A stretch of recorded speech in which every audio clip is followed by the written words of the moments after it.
All right, let's talk about ZETA Global. You might have seen this name popping up. It's a marketing tech company that's really got people talking. So what's the real story here? Is this stock an undervalued gem, or is there something we're missing? We're going to dig in and find out. Okay, but before we jump in, the usual but very important heads up. This is purely for informational purposes. It is absolutely not financial advice. Please always do your own homework before making any investment moves. So here's how we're going to break it all down. We'll start with a quick look at ZETA, dive into its tricky past with profitability, then check out its financial health right now. After that, we'll ask if the stock is undervalued, see what the experts are predicting, and then wrap it all up with the key takeaways. Okay, first up, let's set the stage. What is ZETA Global? Well, it's a big player in the marketing tech world. We're talking a market cap of nearly $5 billion, and that space is crowded. So the big question is, what makes them special? All right, now let's get right to the elephant in the room, shall we? The thing that's been hanging over ZETA for a while now is its past performance, specifically the fact that it hasn't been profitable. So right off the bat, you see the issue. ZETA's earnings have been growing, sure, at about 13% a year. But when you compare that to the rest of the software industry, which is clocking in at over 21%, well, it doesn't look great at first glance. They're kind of lagging the pack. But, and this is a really big but, there's some key context here. Yeah, they're unprofitable. But look closer. They've actually been cutting their losses year after year by that same 13%.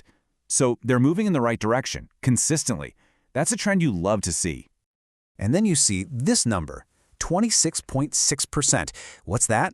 Well, that's their average annual revenue growth. So while earnings have been a struggle, sales have been on fire. And this is where it gets interesting, right? They're selling a ton, but it's not hitting the bottom line. Yet. So, okay, that's the past. What about right now? How's the company's financial health today?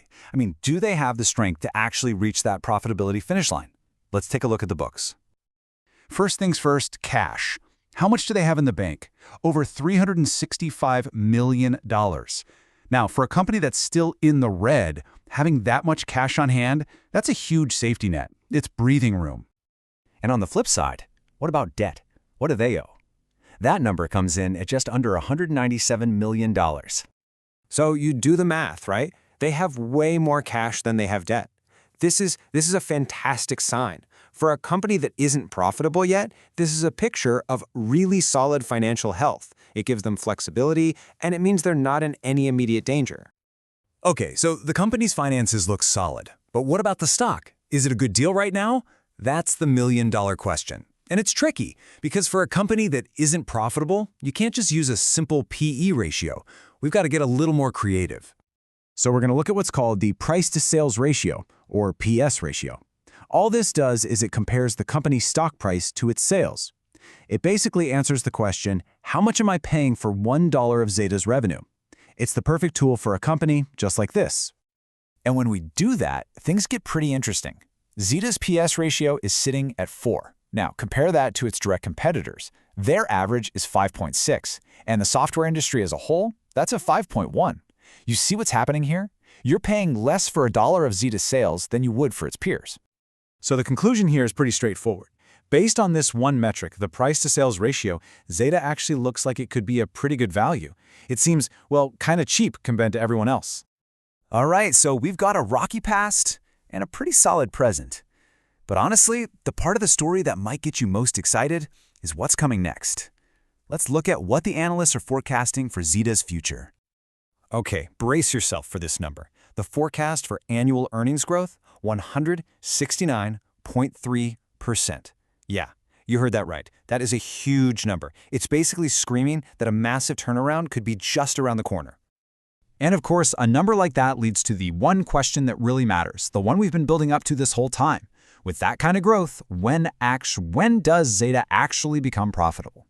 Well, here it is. The consensus forecast from the analysts is that ZETA Global will cross that line and become profitable sometime within the next 3 years. That is the payoff. That's the potential end to this whole story arc. Phew! Okay, we've covered a ton of ground. Let's step back and put all the pieces together. What are the big things you need to remember? Okay, here it is in a nutshell. 1. They've been unprofitable. Yes, but revenues are growing fast and losses are shrinking. 2. They are financially healthy right now, with more cash in the bank than debt. 3. On a price-to-sales basis, the stock looks like a good value. And 4. The forecast is incredible. Analysts expect them to be profitable within 3 years. So that leaves us with one big question, doesn't it? You've got this challenging past on one side and this incredibly bright forecast on the other. It really feels like ZETA Global could be standing at a major turning point. The big question now is, can they actually pull it off? And that's our look at ZETA Global. Just one last time, remember, this was all for informational purposes. It's not financial advice. Thanks for watching.